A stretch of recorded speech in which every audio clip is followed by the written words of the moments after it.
I have just heard the sad news that the great Roy Ayers has died at the age of 84 after a long illness. Roy Ayers was a jazz musician who played vibraphone. You may be thinking, well, no, he was more of a jazz funk musician, wasn't he, Andy? Well, no. Being born in 1940, he grew up in the bebop era. And when he signed a record contract in 1962 and brought his first album, he was playing in a post-bebop way. This guy was a proper jazz player. He started to play the vibraphone inspired by the great Lionel Hampton. And I believe Lionel Hampton actually gave him a set of mallets when he was about 5 years old. He seems to have grown up in a musical family, learned the ways of jazz. He signs a deal. And of course, we could talk about the great vibraphonists in jazz. Obviously, Lionel Hampton, Milt Jackson, Gary Burton, and Roy Ayers, Bobby Hutcherson. There's a handful of these musicians. Now, after his first album came out in 1962-63, he then joined Herbie Mann's band. Now, Herbie Mann was, again, 10 years older than Roy Ayers, and he again came through the jazz period, came up through the sort of third stream stuff in the 1950s. But Herbie Mann moved towards playing more commercial music in the 1960s and was actually a pioneer of what we could call jazz rock or jazz funk. He started to put those together. Herbie Mann always had a very good awareness of what was commercial. And because of this, some of his records can be seen as a little bit Fusacky, a little bit middle of the road. But actually, there's certain points where Herbie Mann is a very important musician, especially with the album Memphis Underground. And I believe Lionel Hampton joined that band in 1966. And this sort of then took Roy Ayers over to playing a more jazz funk style. Now, the whole thing with Roy Ayers is the jazz funk style that he pioneered was incredibly influential. This may be down to the fact that he scored the music to the film with Pam Grier, Coffee, in the early 70s, which I think brought him to a wider audience. He had a certain sound, a certain way of playing chords, a certain sound with a vibraphone, which was very, commercial at the time, but as time went on, became the sort of searched out sound. By the late 80s in the UK, we had the acid jazz scene, and DJs were searching out rare groove records. They were going through all these old 70s jazz funk to find a certain sound.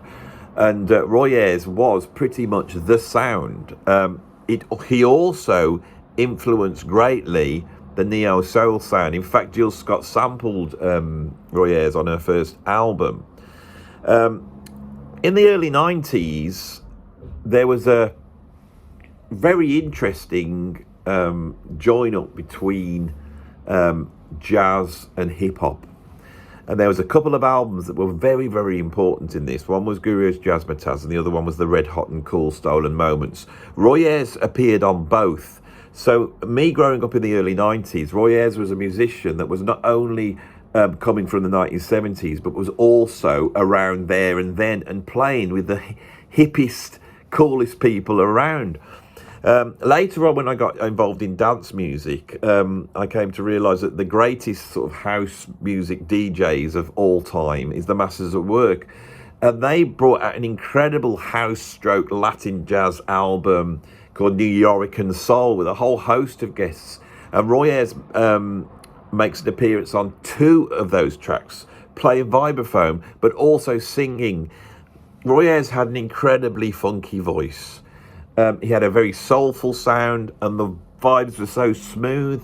He experimented with synth vibes, and when he had this big comeback in the 90s, I actually went to see him live at Ronnie Scott's. An incredible gig, and I think he had Dennis Davis is his name on drums, who'd played on Songs for the Key of Life, and it was an incredible thing to see live. And not only was he an incredible vibraphone player with so much soul, a great singer, but the other thing about Roy Ayers is he had a ton of charisma, and he just held together that concert like a superstar, like an Isaac Hayes or Curtis Mayfield. He had that quality about him as well, which made him different to a lot of the other jazz musicians who were trying to get a career playing Fusac or fusion or whatever you want to call it. I remember that gig to this day. It's a sad day. He seems to have had a long illness, so I think he's been out of action for a while, and he's died at the age of 84. It's very sad, and this is one of the greats. Now, his influence, well, obviously all the neo-soul artists, Erykah Badu, Jill Scott, Maxwell, and the late great Angie Stone, who died, a week ago in a car crash. Another terrible loss to music. That sound, the neo-soul sound, is really rooted in Roy Ayers' sound, far more than, say, Herbie Hancock's Headhunters or Earth, Wind and Fire. When you start to see that smoky, cool, laid-back sound and the beautiful moving jazz chords, because the thing with Roy Ayers is, going back to that bebop period, he had that harmony and it was always there. Now, a producer artist like Pharrell, who has held a huge influence over music over the last 20 years or so, producing film soundtracks, hit records, working with everyone from, Justin Timberlake to Britney Spears, doing the music to I'm now in an area that's kids' films with the Minions. Which one's that one? The one that the Minions are in, with the bloke with the nose. Can't remember. Pharrell did all the music to that. Pharrell has stated that his biggest influence in music is Roy Ayers. And so Roy Ayers, as a jazz musician, has exerted a huge influence on popular culture. If you want to go and check him out, a good place to start would be to go back to some of the 70s albums, but also to check out some of his work with hip-hop artists in the 90s. And the house music track he does, called Sweet Tears, that is on the Masters of Work album, New York and Soul. Go and have a check out and listen to that, and you will hear a guy that was from the bebop era, as hip as can be, making dance music that was being played in the most hippest clubs in the world. Roy Ayers was the man.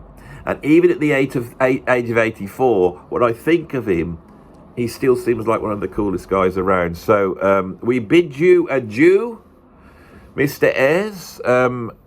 And I hope you're in a place playing some funky stuff somewhere with the greats. And that is this video. So, yes, rest in peace, Roy Ayers.